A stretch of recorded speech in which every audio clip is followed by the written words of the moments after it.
Hello, we are going to go ahead and get started with our Humble ISD Parent U. Just some reminders before we begin. This session will be this session will be recorded. No participant video or audio will be recorded, and then questions asked, they won't be private. So don't put any personal information in those Q&A questions in the bottom. So just so you know, it's a Zoom webinar. It's a little bit different. You can see us and hear us, but you will not be able to see or hear each other. Just be able to put things in the Q&A down there in that box with the question marks. So we'll go ahead and get started. And this is Parent U Holiday Stress. I'm Francesca Newman. I'm one of the student wellness counselors for Humble ISD. And my co-host today is Tammy Johnson. And she's another student wellness counselor for the district. So, when the holidays happen, there can be stress and there can be some unwelcome guests, right? Those stress and that depression, that sadness that sometimes we get when the sun's not out. The holidays really are a lot of demands, right? We have to cook and shop and bake and clean and entertain, and people are coming in and we have to pick them up from the airport or they have to arrive. And with the pandemic, we might be having a little bit of extra stress because we can't do what we usually do, or we're worried about people coming in from out of state or out of town, or even going to visit, and we kind of feel like we're not able to do the holidays like we usually would. And so what we're going to talk about tonight is just some tips for coping, right? Because we don't want stress and that sadness to ruin your holidays. And we definitely want to look out for your mental health and your physical health. So we're going to talk about being realistic, planning ahead, and how we can seek support. So the first thing we want to do when we're in that holiday hustle and bustle and things are spinning, right? It's like that train going around the Christmas tree. We want to acknowledge those feelings that we're feeling. Sometimes holidays can be a struggle if we have lost someone and we are grieving. And in that time, we really want to think about how it's normal to feel sad right now, because those traditions are changing and the people that we're usually with may not be there. And so we just want to recognize it, that it's okay to be sad. It's okay to cry during the holidays, even when everybody is like, oh, be happy, it's cheerful and joyful tidings, that it's okay to cry and express your feelings. And just because it's a holiday season doesn't mean you have to force yourself to be happy. So just acknowledging where you're at and letting yourself know, hey, it's okay to be sad right now because I'm missing someone important to me. Also, we want to encourage reaching out if you're feeling lonely or isolated, seeking out that community. Sometimes religious or social events or people we work with can help us. So if we're feeling overwhelmed, we can reach out to different people, social media sites, virtual events, groups. Just thinking about how that stress during the holidays can be alleviated a little bit just by venting, right? Telling somebody about it, letting your feelings be heard. You can do that by texting or calling or video chatting, and just trying to reach out to people instead of trying to stay closed off to yourself when you're feeling a certain way, right? We want to make sure that we're sharing and we're not just bottling it up and keeping everyone at a distance. Sometimes volunteering can help. When we're helping others, it can lift our spirits sometimes, and it can help make some of those connections if you're feeling like you don't have anyone else to talk to, or you're feeling kind of lonely in the moment, right? You can always volunteer to feed people, wrap gifts. The list goes on during the holidays, and that's just a time that you're able to connect with people, right? And it doesn't have to be those deep conversations. It's just that nice, friendly, hey, we're volunteering, we're helping others, and you have those connections instead of just being by yourself. So we want to make sure we're realistic during the holidays, right? They don't have to be perfect. They don't have to be like last year or years before. Families change and they grow, and so do traditions and rituals. So, just choose a few to hold on to, or just create a new one, right? Maybe you don't feel like doing Elf on the Shelf again this year. So you do an advent calendar, or the elf's taking a break and it's just a minimal Christmas, right? We're getting back to nature and it's just the tree, right? And so just going back and making new traditions if you need to, especially if you're struggling with the loss of someone, a new tradition might help, or really keeping that old tradition that you had to honor that person. you know Sometimes adult children or other relatives can't come to your house, so you could celebrate differently, right? Sharing pictures or video chatting or playing games online together, you can still connect even if they're not able to be with you. So our holiday plans might look a little different, but there's always a way to celebrate or connect with people that we are missing. So this can be a big one, right? Especially when we're thinking about politics, religion, views on vaccinations. And we want to think about setting aside our differences, just trying to accept our family members and friends as they are, even if they're not meeting our expectations or they don't agree with the same things that we agree upon. At this time, let's set those aside and find a better time to talk about them, right? We're already stressed out about having to do all of these things. And then if we know there's going to be a conflict with someone, that can cause even more of that overwhelm. And so just telling yourself, like, hey, I don't want to have this conversation right now. And chances are they're having those same feelings too. So just setting aside your differences for that 2 hour dinner, right? Just don't bring up something that you feel like is going to cause a riff. Or if they bring something up, like for you, be like, hey, I'm not going to talk about that right now. I'm only talking about the holidays.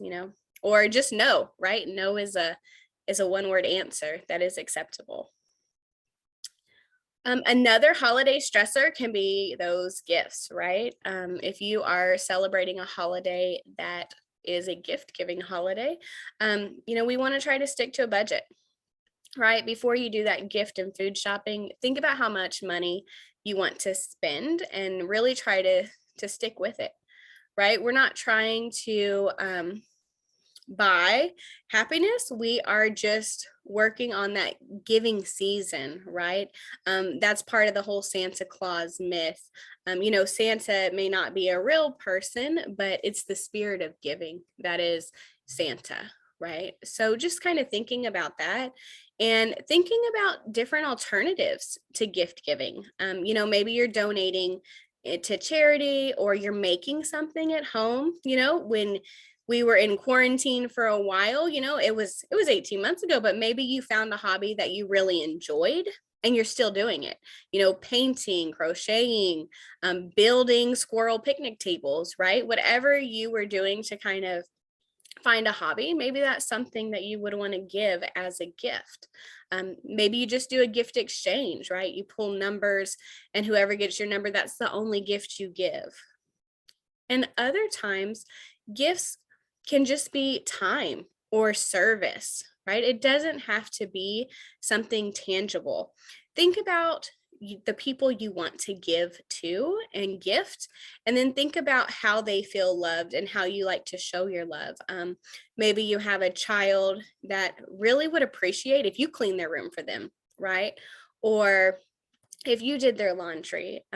Maybe you have someone that would appreciate you helping with a task or just spending time with them, going on a walk, right? Their present is your presence. And so that can kind of help you stick with a budget. And it can also help you give gifts that are very meaningful to that person. Sometimes our friends and family, they like hugs. So maybe you're not a hugger and it's a 10-second hug you give someone as a present, right? And that gift means more than, a keychain or a sweater that you purchased for them at the store. So that's another way to stick to a budget, is just thinking about alternative gifts and options. So a budgeting workshop or worksheet is a great option, right? You think about the person, and what they like, what they don't like, things you might want to give them, right? What holidays they celebrate. You know, being culturally aware, we know that we live in Houston, which is a melting pot of cultures, and different people celebrate different things, and those holidays come on different times during this season. And so just thinking about that too when you are wanting to gift and when you're working on your budget, right? So you can see in my budget worksheet here, um, our friend Mondo celebrates Diwali, right? So really, we're just going to invite them to a family dinner, um, and that's going to be, their gift for this season. It's going to be those connections, introducing Mondo to our traditions in our family. We see that Tristana celebrates Hanukkah, right? And so that's past. And so now that we're getting into a Christmas season, if you celebrate Christmas, you can kind of think about like, hey, I'm just going to get her a quick little Kit Kat, right? As my way of gifting to her, because it's something she likes and something that's quick and easy that she would enjoy. And we go to our next person, right? And you can see it's coupons, right? It's not a gift at all.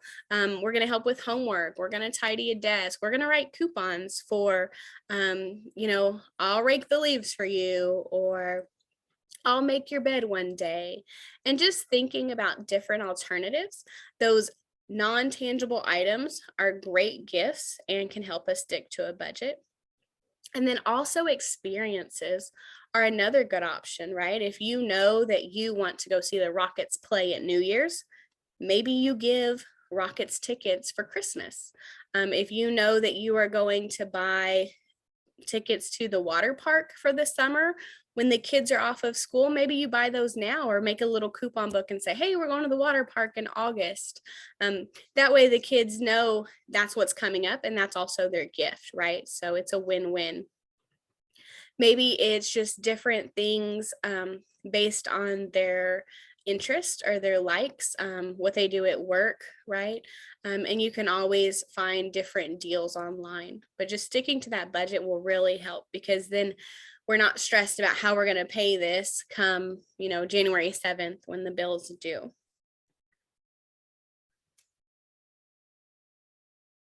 So I'm going to turn it over to Tammy, and she's going to talk about planning ahead and what to do.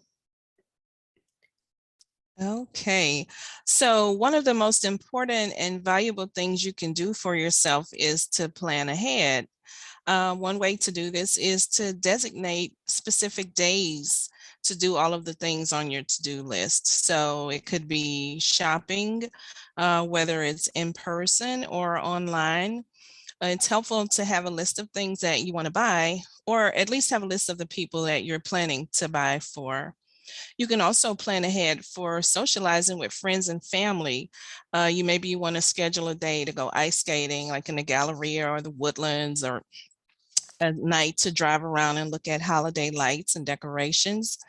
You could set aside a day just for gift wrapping, or a day to decorate the tree, or plan a movie night to watch holiday movies. A big time saver also is pre-planning your menu. Early meal prep can be very beneficial, and it helps to get your favorite recipes, write the ingredients down, make your grocery list so that you don't forget something and then have to run to the store last minute when the shelves are probably empty and the stores are very crowded. And lastly, you can plan ahead who your kitchen help will be, who are going to be your helpers, and also who will be your cleanup crew. You can also plan that ahead.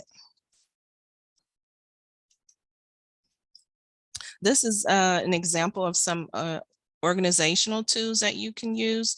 So the first one is just a regular calendar. You can use a calendar to write in what you're planning to do on certain days. You can write in times.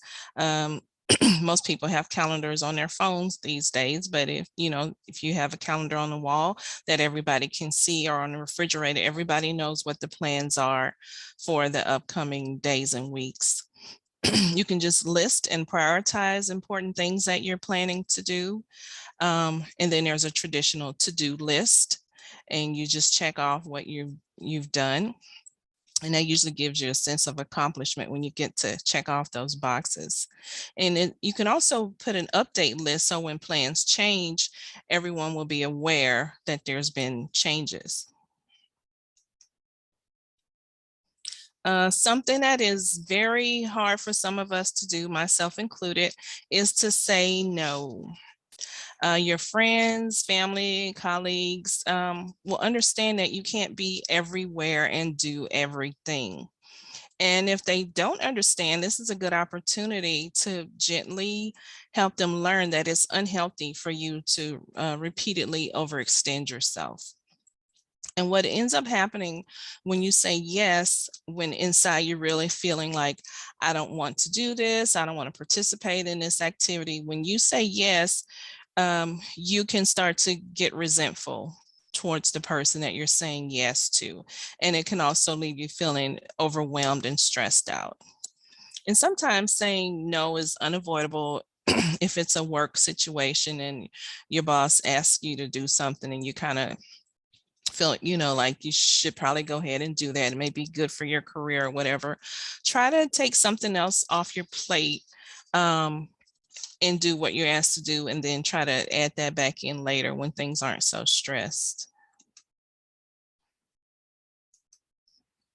Just some basic healthy habits to follow. Don't let the holidays, excuse me, become a time for overindulgence or free for all. Just some suggestions to follow is to have a snack before you go to a holiday party, so that you're not famished when you get there and tend to overeat just because it's the holidays.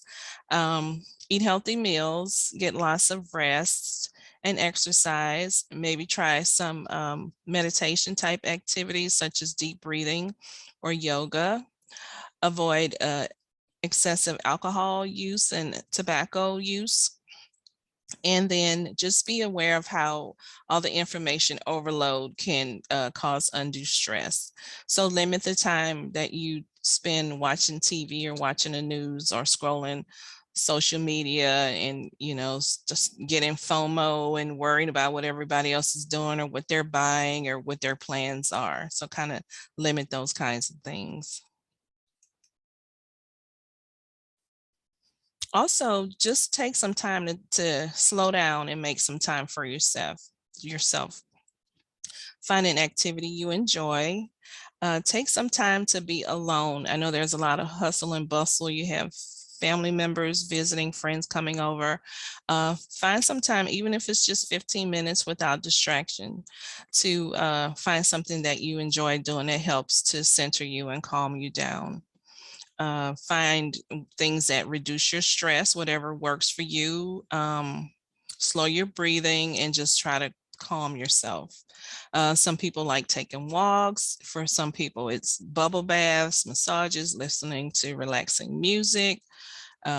Whatever it is that calms you down, try to take time to do some of those activities. And sometimes following all the suggestions that we provided tonight may not be enough.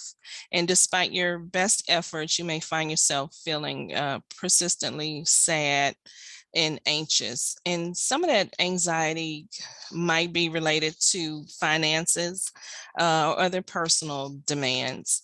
One of my favorite holiday movies is National Lampoon's Christmas Vacation. And in that movie, the lead character, Chevy Chase, is feeling a lot of stress and pressure over finances because he's concerned about his annual year-end bonus. And even though it's a fictional movie, a lot of that still can happen in real life. And he's concerned about, is he going to be able to buy everybody gifts and install the pool that he's been wanting to install?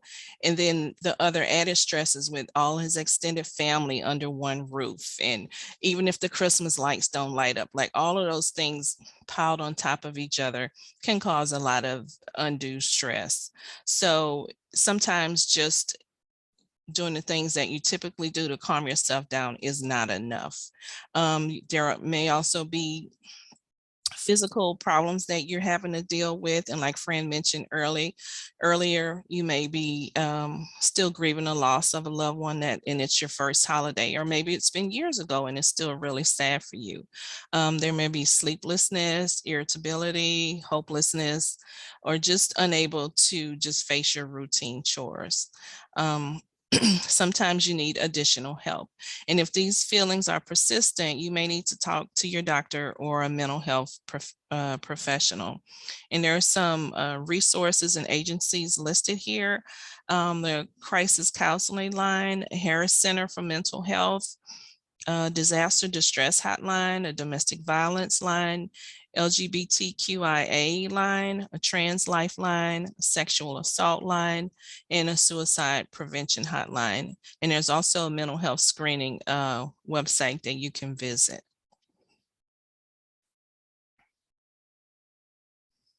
And we've provided for you just some calendars for the remainder of this year, just to aid in your planning, in case you weren't aware of dates for holidays and early release days. The elementary early release day is Friday the 17th. The middle and high school have early release on Thursday and Friday, the 16th and 17th for finals. The first day of the winter break is on the 20th, and it goes through we'll have our January calendar through the 3rd. And then there's Martin Luther King on the 17th. So that's another upcoming holiday. And then at the bottom, you can see when our February break is, February 7th through 11th. So just kind of noting those dates and planning ahead will help reduce some of the stress of what's coming next, like you already know and you already have it planned out.